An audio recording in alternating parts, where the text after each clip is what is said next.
Yeah, sure, whenever you want. All right, everyone. Welcome to the new semester's GSS. This year is 2018. I think so. Yeah. Good. Okay. So before I present you the speaker, I just want to say thank you for coming. And if you want to give a talk and don't want to have Chinese food on Tuesday, just let me know. I'll take your preference of food and make sure everything goes well. Is there anything else? Okay, that's it. So today I'm pleased to introduce you to Chris Cox, of course. He's our fourth year. I'm a fourth year now? Yeah. Oh dear. Oh, I'm sorry, we're old. I should actually do something with my life. Yeah. Okay. Yeah, you're awesome. That's all. Okay, he's in the ACO program, and today he's going to talk about some geometry problems that he finds cute. There you go. Yeah, thanks, son. So as he was saying, okay, so I am very committed to having free dinner every Tuesday this semester. But if I talk, we get the worst American Chinese food that Sun can find in Pittsburgh. So, if anyone would like not crappy Chinese food, you should give a talk instead of me. Anyway, or if you get bored hearing geometry and combinatoric stuff, you should give a talk. But anyway, so today I wanted to talk about two problems that I actually came across this summer, which are very cute problems and have pretty surprising proofs, and both have a major frustration at the end. So let's just introduce the first problem. So it's called the obtuse angles problem.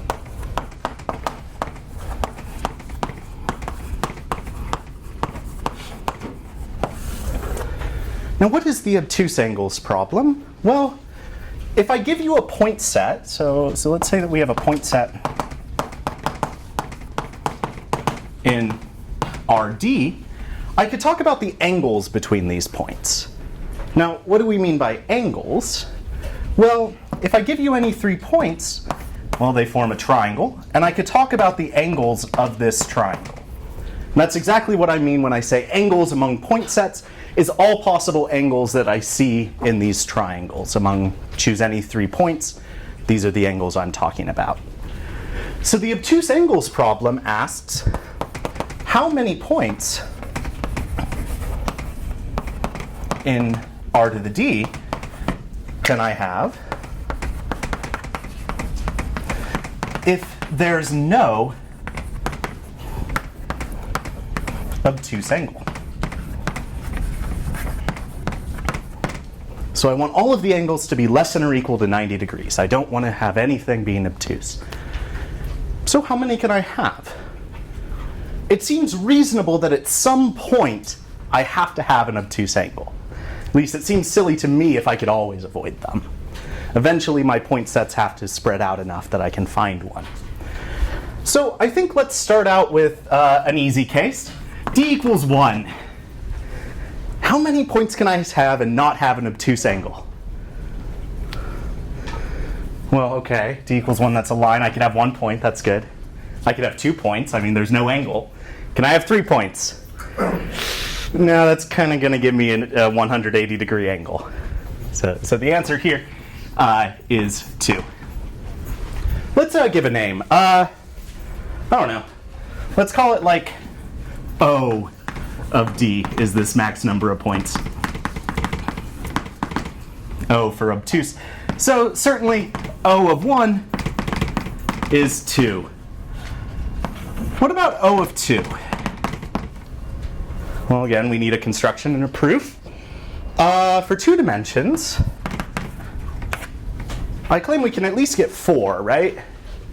That's pretty easy. Let's just take the vertices of a square, right? This guy, every angle, every triangle is a right triangle. It doesn't have any obtuse angles. So certainly O of 2 is at least 4. Can we do 5?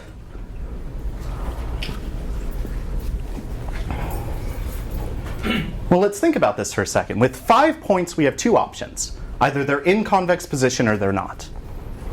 So if they're not in convex position, then I can find a triangle containing another point. This is just a special fact about two-dimensional space. If I'm not in convex position, I can find such a structure. But what are the angles that look at this point? Well, the angles here add up to 360 degrees. Divide it by 3, there has to be an angle that's actually at least 120 degrees. No good. So in fact, if I have 5 points, they have to be in convex position. Yes? So I can't have this picture. But if they are in convex position, let's remember, I don't know, is it elementary school, middle school, geometry? What's the sum of the angles in a convex engon? It's n minus 2 times 180. Well, they're 5, so my sum is going to be whatever 3 times 180 is, but then that's way too big. One of these angles has to be too big. Does everyone agree? Because 90 times 5 is smaller than whatever I said. I don't remember what I said. So again, it doesn't work. So in fact, we have proved that O of 2 is in fact 4. I can have 4 points and I can't do better than 4 points. Are we happy with this? All right. So, conjecture by Paul Erdős.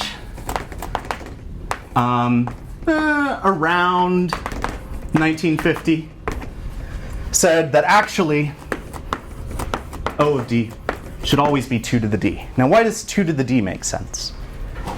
Can we generalize the square? Yeah, right? I mean, certainly.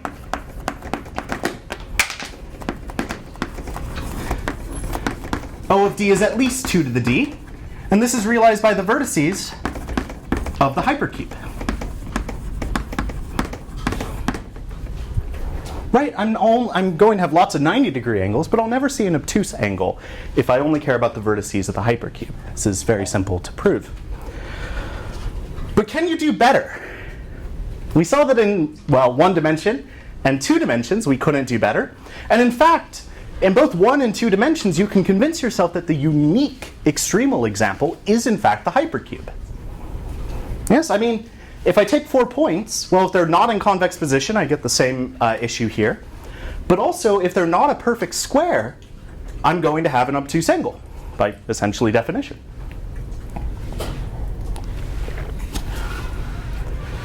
So can you do better than 2 to the D? And the answer is actually no. 2 to the D is the right answer. This took a few years. I had to write down names and stuff, so the answer is yes. The conjecture is true, and it was proved by Danzer and Grunbaum in 1962. And this proof is very pretty.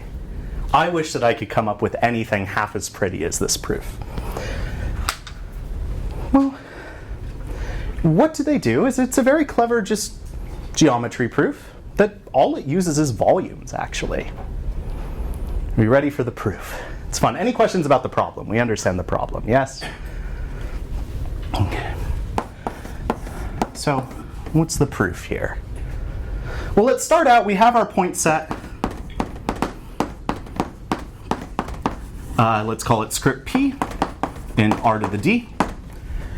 And it doesn't have any obtuse angles.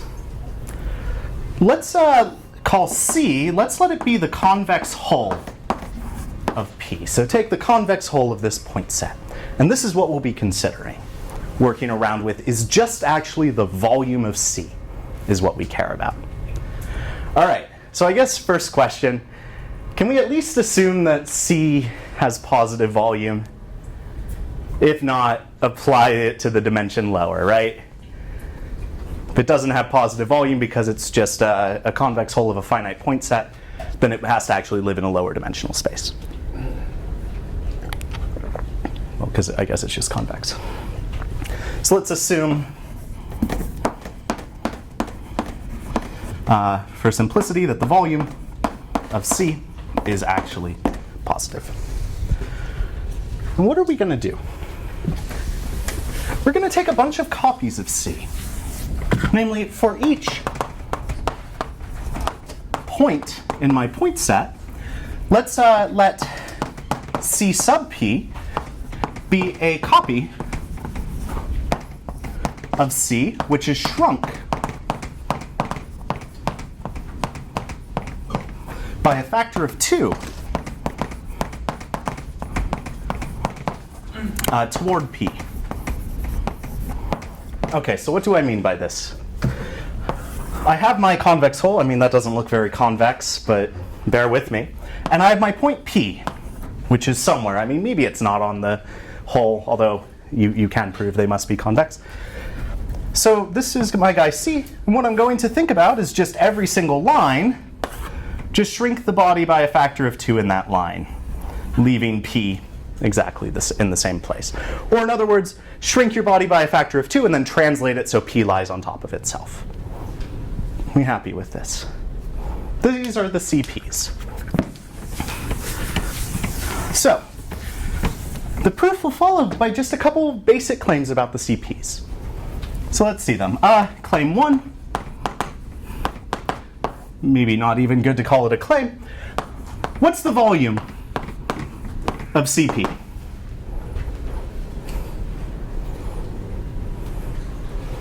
Should know what this is. We're in D dimensions, right? We've shrunk each guy by a factor of 2. Scaling goes like that to the D. So this is the volume of the original guy divided by 2 to the D.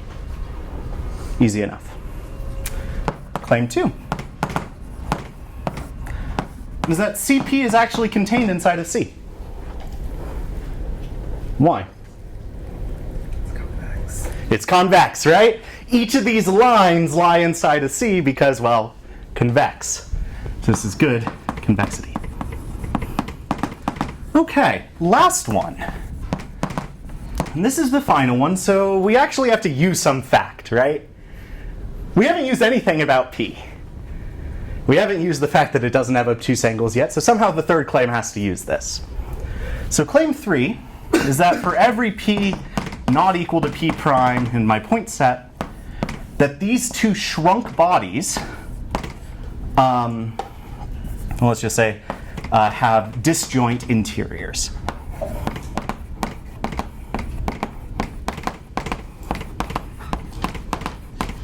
So they can only intersect along lower dimensional objects. Now why is this? This isn't always true. For instance, if I were to take the pentagon, I could take my pentagon here. I could shrink it by a factor of 2, on every guy, so this one would look something like that. And then this guy would look something like that, right? These two shrunk copies actually do share non-trivial interior. So somehow we're going to have to use the fact that I don't have obtuse angles. Well, let's look at our 2 points, P and P prime. And the body lies somewhere. I mean, maybe it goes above P or below P prime. I don't know. But let's look at the line segment joining them. And then look at the 2 perpendicular hyperplanes. So these are the 2 hyperplanes perpendicular to this line segment at P and P prime. Here's my question. Can I have some point out here? Anywhere out there?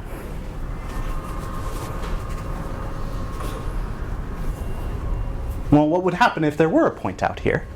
Well, this triangle would have an obtuse angle. That's no good. Points can certainly lie on this line, and then we'd have right angles, but we can't have any point out here, and we can't have any point out here. The entire body lies between these 2 parallel hyperplanes. So what happened when we shrunk the body by a factor of 2 in both directions?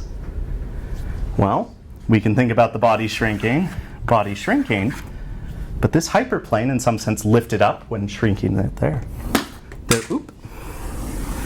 They're still divided by this hyperplane there. Now, as I said, they could actually contain lots of points on that hyperplane, right? But that's D minus 1 dimensional. It doesn't matter. So in fact, CP and CP prime do in fact have disjoint interiors. Are we happy with this? Yeah.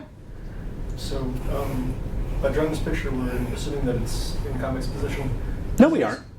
Doesn't this picture also show that it's in convex position? It does, yes. Sorry, so I drew the picture assuming it, but actually this proof right away showed you. Yep, because what you could do is you could take any possible cross-section and argue it like that, but we didn't even need it. Yep. Are we happy for the last line? We're almost there. So, what's the last line? Let's analyze everything. Well, the volume of C, because each of the CPs are contained in C, and they're all disjoint in their interiors, this is going to be at least the sum over all my points, the volume of C sub P. Right? Just because they pack inside a C. But we know what the volumes are. In fact, they're all the same, so we get the size of P times the volume of the original guy, C, divided by 2 to the D, and therefore, size of my point set is at most 2 to the D, and we're done. Very pretty. And essentially cheating. I don't know. It doesn't feel fair that, they can come up with this, and I still have to struggle for a PhD. Can you get a PhD? Can you get a PhD if you come with that? I mean, it's so pretty. And it was a question of Erdish, so probably. So one thing that you can do, in fact, is you can kind of reverse engineer this proof. There was only one inequality here, and that was this guy. So what do you show is that, in fact, if you have equality, which means you're not missing any sort of volume at any stage when shrinking it, you can show that the only way for that to happen is if you're an affine image of a hypercube.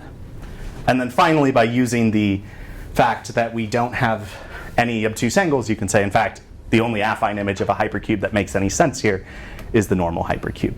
So you can, in fact, get uniqueness. But okay, let's maybe we made this too easy on ourselves. Such a pretty proof. All right. What if A of D? Let's change our problem a little bit. This is the max number of points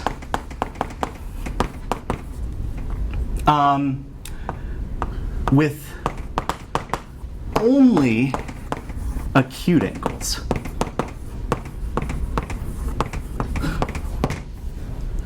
So in this, we allowed lots of right angles, right? In fact, our construction, supposedly the unique construction, has tons of right angles, right? It's the hypercube. So what if I say you're not allowed to have exactly 90 degrees? Everything has to be strictly less. Well, what do we know about this number? Yeah. Well, A of 1, you can again say 2. A of 2, it's easy to convince yourself that the answer is 3 here, because the square won't work. In general, well, this upper bound still works, right? The 2 to the D. And in fact, in this kind of analysis, we know that we are missing some positive volume, but it could be super small. So the best known upper bound is 2 to the D minus 1. That's all we know. And the people who proved this, whoever's names I wrote down, the best construction they were able to have was actually 2D minus 1. Unfortunately, this wasn't just a LaTeX error. It was that far off. And they conjectured that this was, in fact, the right answer. They thought that was true. So I don't like the fact that we have a difference between exponential and linear. But in fact, the answer is exponential. Later, let me get the years. So this was like 62. In 83, actually, it took this long. Erdish and Ferretti in 1983 showed, in fact, it is exponential by showing a lower bound of some constant times about 1.15 to the D. And this is a very simple proof. Honestly, just randomly sample from the hypercube and hope that everything works out. So it is exponential. And some time went on, some people proved, at least like 1.2 to the d, at least like 1.5 to the d. Just a couple months ago, like, I don't know how many, but just a couple, Guren Ser and Harangi, this year, 2018. What? Yeah, just a couple months ago. A of d is at least 2 to the d minus 1 plus 1. God damn it. We're off by less than a factor of 2. Now this proof is actually very nice. I won't show you the full thing, but I'll give you the intuition behind it.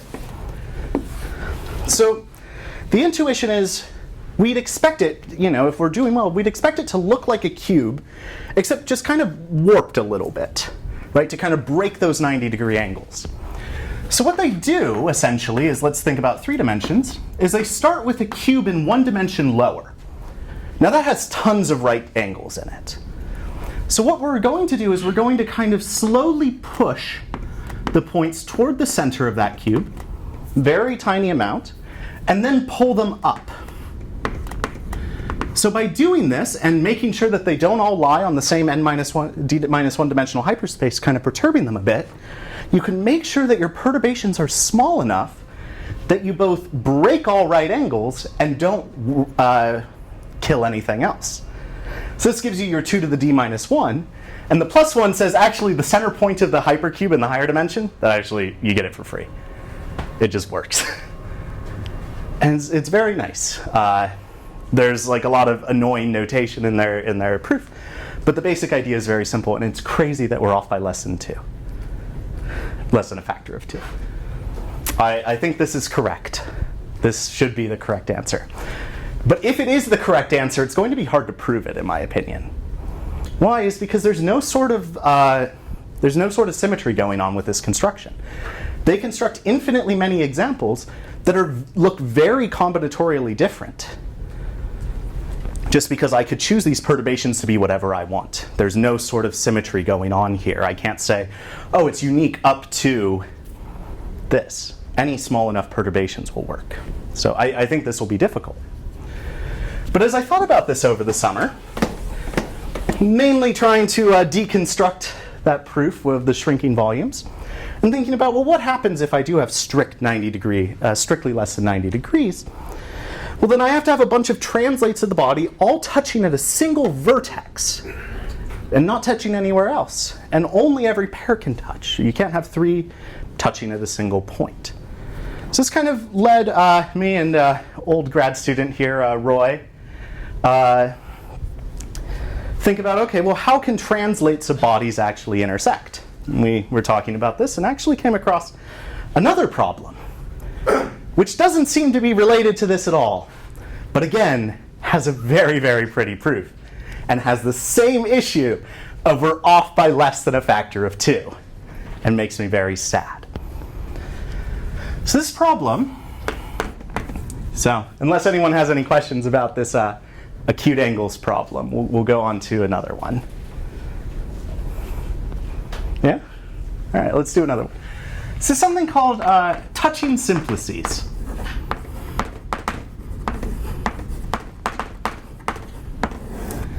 Okay, well, I think the name kind of gives it away, right? We're going to have simplices and they're going to touch.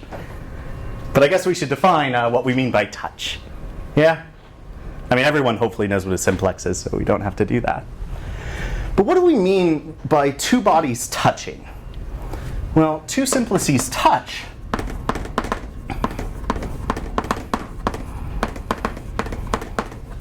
if their interiors are disjoint, right? We don't want them actually intersecting. Interiors are disjoint. But they share, but they intersect non-trivially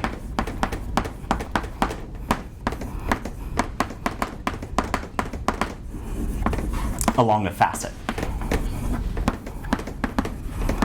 So in other words, they do actually share the relative interior of a d-1 dimensional face, right? So why does this make sense? Well, let's do an example. in 2 dimensions, simplices are triangles. These 2 simplices touch because they have disjoint interiors, yet they actually share a non-trivial proportion of an edge, a one-dimensional face. These 2 simplices clearly don't touch because their interiors intersect.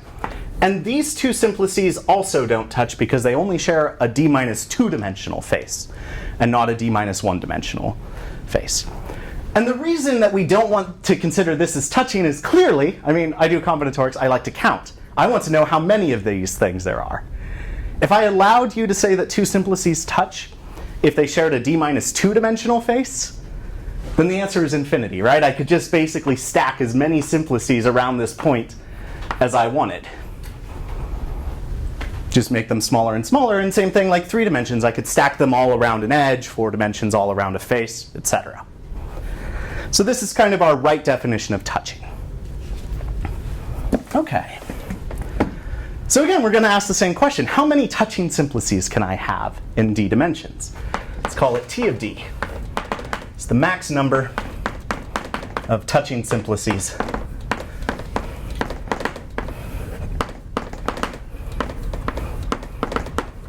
in R to the d. Oh, and I should mention, when I say touching simplices, I mean mutually touching. Every pair touches. Okay. Questions about the definition before we move on. I think it's pretty good. T of 1. How many touching simplices can I have in 1 dimension? First off, what is a simplex in 1 dimension? It's just a line segment, right? Yeah, so in 1 dimension, okay, well there's 1 simplex. And I could do a second simplex right there. These 2 touch, right? They share a point. And I can't put in a third. So T of 1 is 2. All right, let's go over here. T of 2. Well, let's prove an upper bound. Can anyone give me an upper bound on T of 2? An easy upper bound that might follow from, something you learned in an undergraduate graph theory class.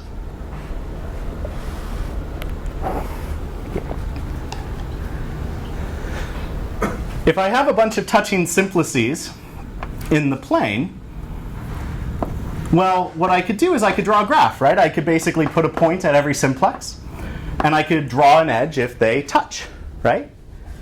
If I have a collection of touching simplices, what must the graph be? Has to be a clique, right? I have to have every edge. But in the plane, what else is this graph? Planar. Planar, right? It's in the plane. And the first thing you learn in undergraduate graph theory, or when you talk about, graphs, is that, well, if I have a planar graph, I can't have a K5. I cannot draw K5 in the plane. So I can't have 5 touching simplices in 2 dimensions, so it's at most 4. I can't have a K5 in this graph. Happy with that? Okay, lower bound, well, okay. I can easily draw like 3 of them, right? Okay, there you go. There are 3 touching simplices. So is the answer 3 or 4?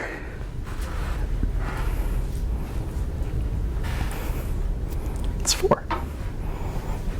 And if you struggle around with it for a bit, you'll come up with a picture that I still fail at drawing all the time. Let's take a triangle and extend the edges like this kind of cyclically, and then just connect. And there you go. 4 touching simplices in the plane.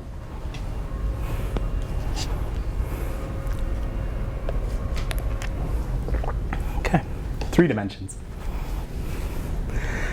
This one's a bit harder, but I'm going to claim to you that T of 3 is at least 8.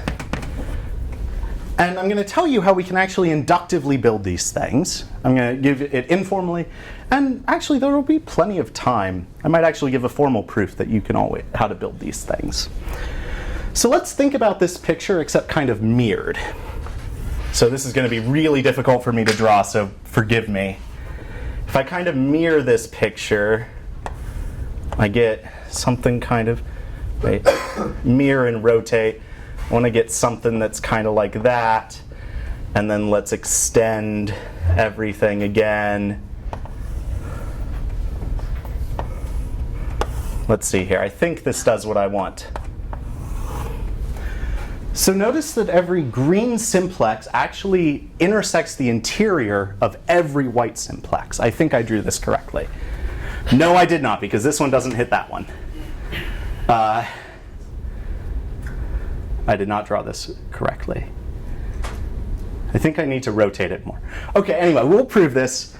But imagine that I could do that. We'll justify that I can, in fact, do that in a bit. I just am really terrible at drawing.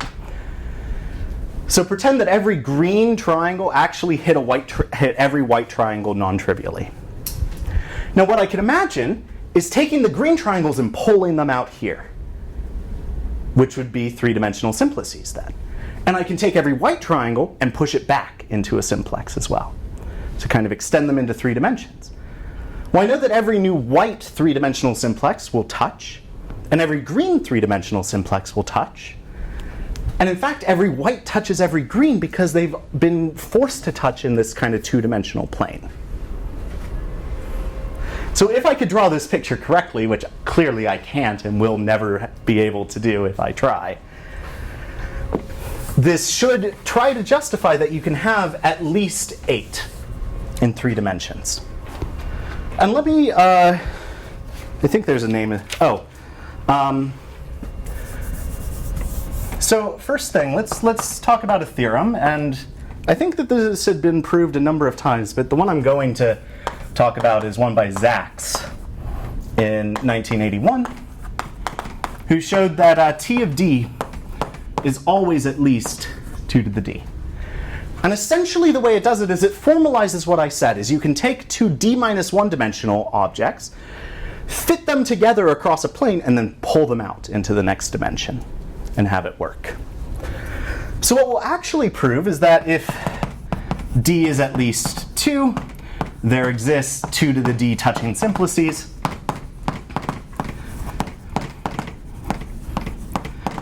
And then sometimes it's actually easier to prove a statement that has stronger hypotheses to help the induction work along with a transversal line.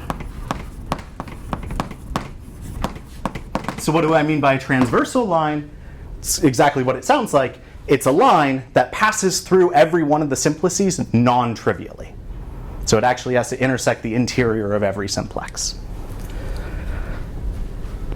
And I claim this actually isn't too hard. And essentially it's justifying this idea and then saying, oh wait, simplices are affine invariant. So let's make everything look weird to make the math easier. So, questions before we at least show a sketch of this proof. And then we'll go on to prove an upper bound, which is super pretty. Okay. Well, first off, this is true in 2 dimensions, right? Okay. Let's draw it in 2 dimensions again. I think we'll use the 2-dimensional picture to explore what's going on.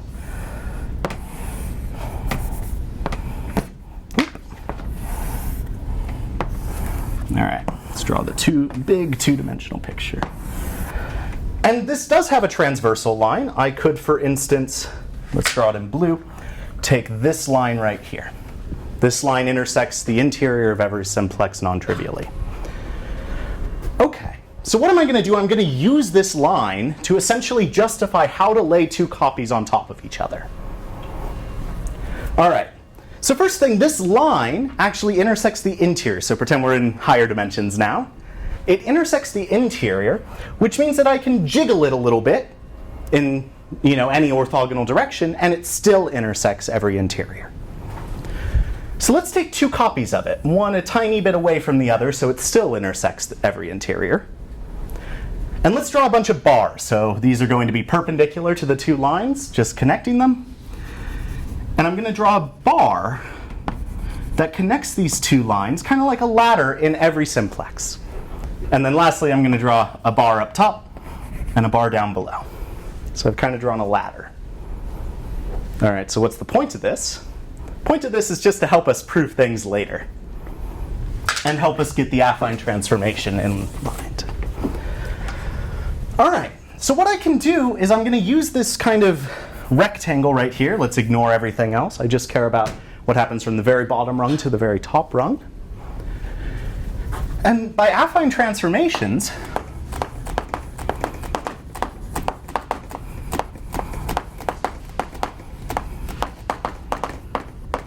you can actually map it to looking like this. Let's say that this is -1, this is +1, -1, +1. And we can make sure that this ladder, or this rectangle with a bunch of rungs, actually gets mapped to this.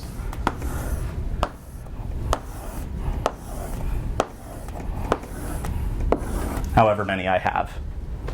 Right, I can just do that, just kind of twist it and scale it, whatever. That's all affine transformations, it doesn't hurt anything. Is everyone happy? So the simplices are somewhere, but all I care about is the properties of this guy. Is that every line on the inside actually lies in the interior of some simplex. Right? Okay, now what am I going to do is justify how I lay two of them over each other. So this picture, really there are a bunch of simplices hanging off of it, and I'm just going to reflect it across this line. So now I'm going to have a second copy of this, except reflected.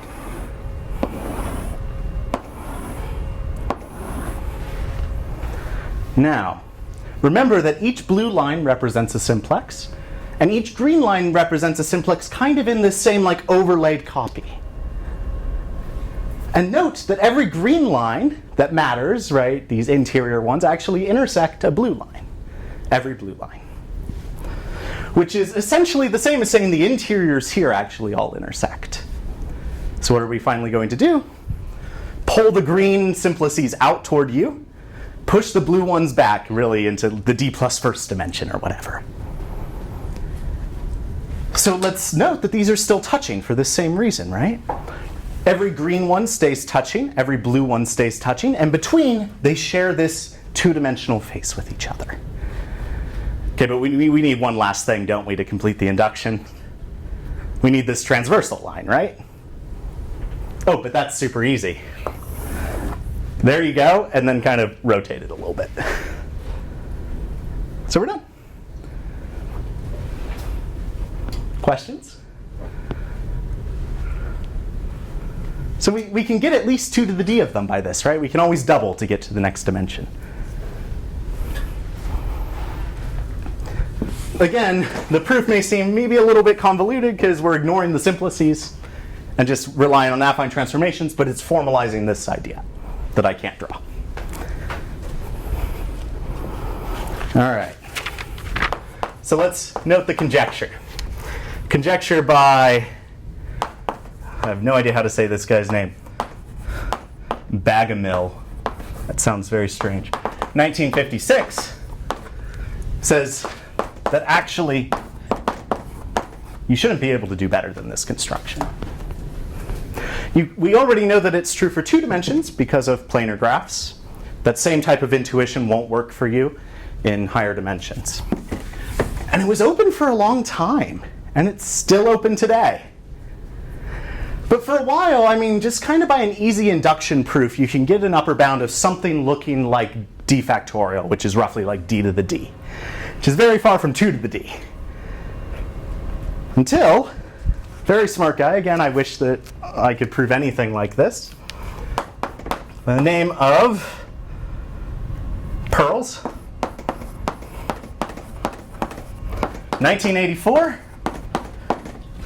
is able to show that T of D is at most 2 to the D plus 1 minus 1. So again, we're off by a factor of at most 2. And these 2 bounds are still the best known today.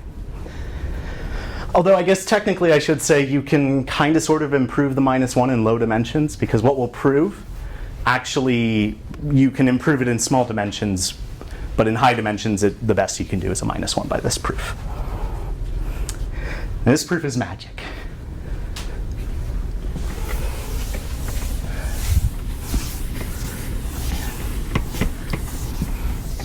So, let's say that script S, this is our collection of touching simplices.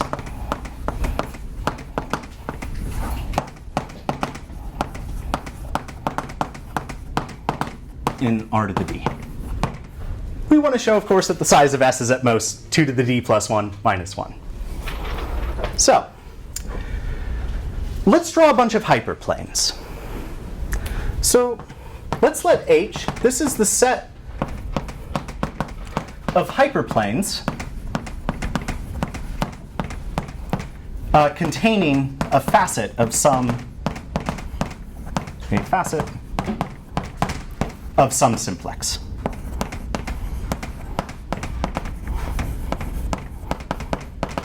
In script S. So in other words, again, if we started out with our nice friend here, which I'm getting better at drawing, all we're saying is that these hyperplanes are extend every single facet to a hyperplane. So these blue lines are all of the hyperplanes that we see. So we're only going to write the hyperplane once, even if it's used by two simplices. Okay, H is the collection of all of those. Okay, and to each hyperplane in H, arbitrarily assign a positive and negative half space.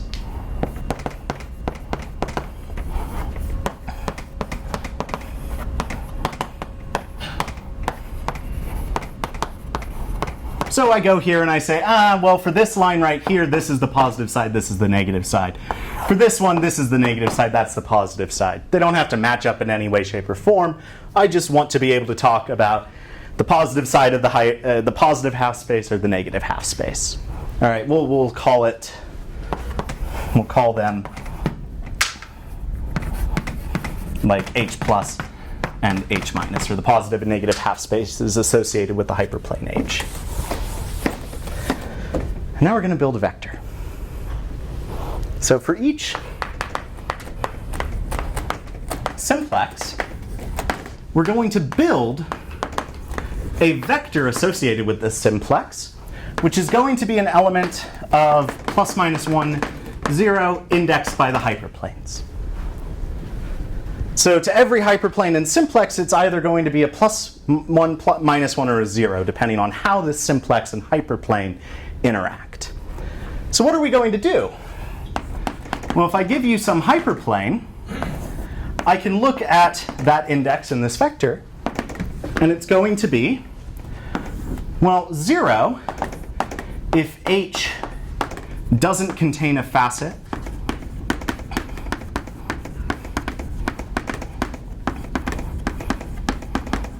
in other words, if the hyperplane H didn't even have anything to do with that simplex. For instance, this simplex in the middle here doesn't care about this hyperplane down here. It doesn't interact with it. Every simplex only interacts with the hyperplanes that came from its facets. It's going to be plus 1, else, and S is actually contained in the positive half plane.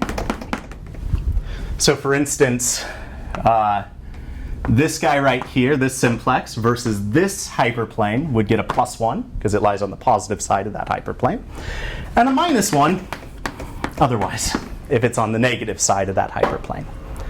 So we're only going to get a plus minus 1 if it actually interacts with that hyperplane. And plus minus 1 is just depending on which side it's on. So for example, if we say label, oh, this is too messy of a picture. This is a bit of a messy picture. Does everyone understand? 0 if it doesn't have anything to do with it. Plus minus 1 is just which side is it on. Okay. So we should make a couple claims, do one more thing, and then we're done. So claim 1. Each vector, S vector, has exactly blah many non-zeros. How many non-zeros does each of these vectors have? How many plus minus 1s? In D dimensions. Well, we have a 0 if the hyperplane isn't a facet, right? Doesn't intersect a facet. We only get a plus minus 1. We get a plus minus 1 for every single facet of the simplex, right? How many facets does the simplex have? In D dimensions. How many faces, sides? D plus 1, right? So the only non-zero entries we're having are from each of the facets, and it has exactly D plus 1 facets. claim 2. And I'm not sure the best way to phrase this, but given some s vector not equal to, let's call another simplex t, or s1 not equal, yeah, anyway, s not equal to s prime vector, there's some hyperplane where they disagree in that coordinate, but not only disagree, actually disagree in a plus minus 1 sense with either sh equal plus 1, s prime h equals minus 1, or the other way around.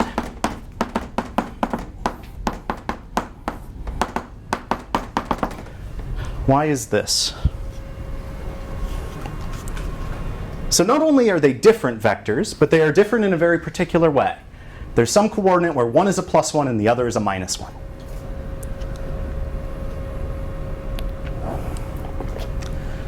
Well, we should probably use a part of our assumption. What was part of our assumption? What was our only assumption about these simplices, actually? That they touch. What does it mean to touch? It's that they intersect along some facet, right? Okay, well, let's look at the hyperplane associated with that facet. One of them is on the positive side. One of them is on the negative side. And that's exactly the coordinate in which they have this property. Is everyone happy with that? Just find the facet along which they intersect. We're almost done. Finally, let's say V of s. This is going to be a set, and it's the set of all vectors in plus minus 1 to the h, which are formed by replacing zeros from this original s vector with plus minus 1. So in other words, go to this special vector. It has lots of zeros. Fill them in every possible way with plus minus 1s. And that's my set V of s, vectors associated with the simplex s. Okay. So first things first, what's the size of V of s? Well, we've only proved two things. Claim 1 says that each s has exactly d plus 1 non-zero entries. So it has number of hyperplanes minus d plus 1 zeros, and I can replace those in any ways with plus minus 1s. So the answer was going to be 2 to the number of zero entries, which is this. Right? That's the number of zeros that each of these vectors had to replace. Second thing, if s is not equal to s prime, two of our simplices, can we say anything about these sets? How do these two sets interact with each other?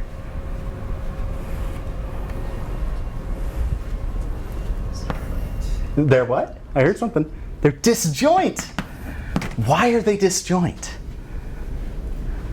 Well, because of claim 2.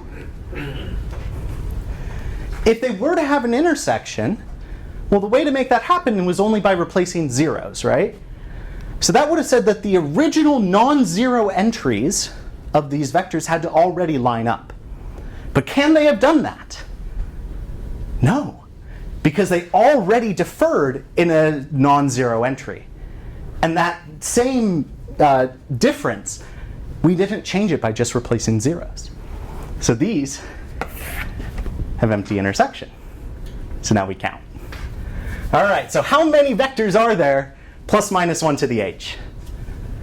Well, that's 2 to the size of h. And that's at least the sum over all simplices, size of V of s because it's a partition.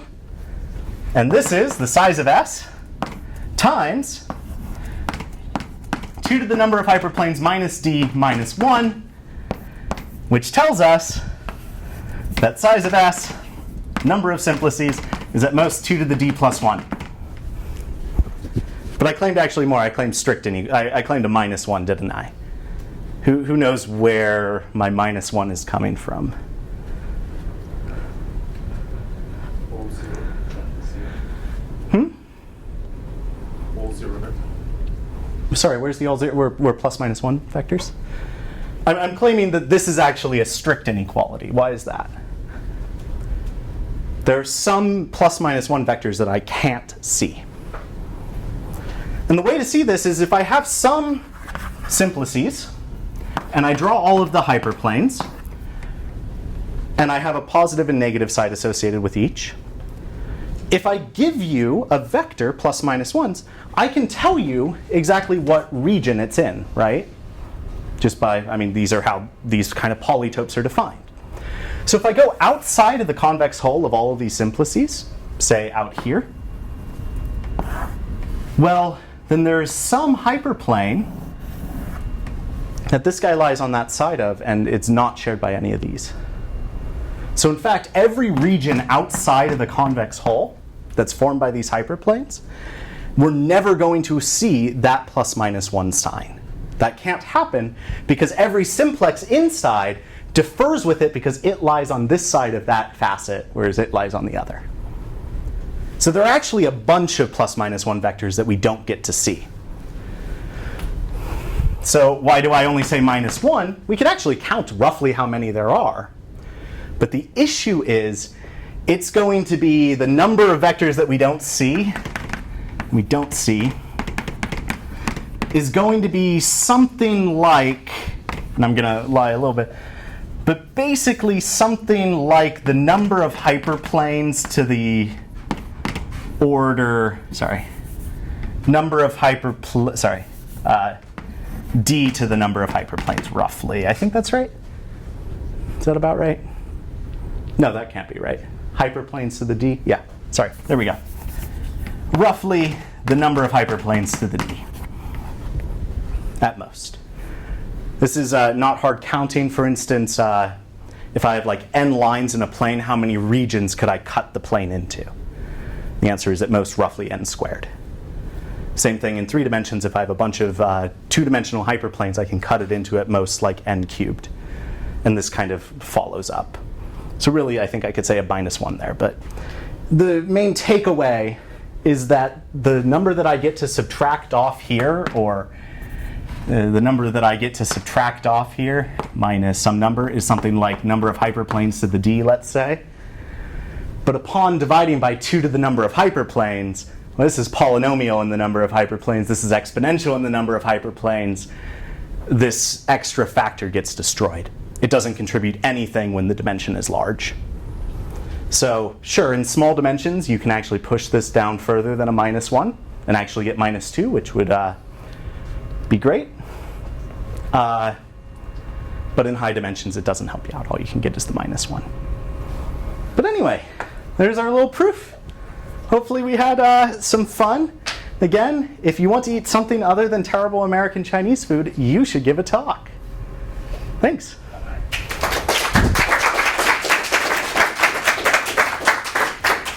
Questions?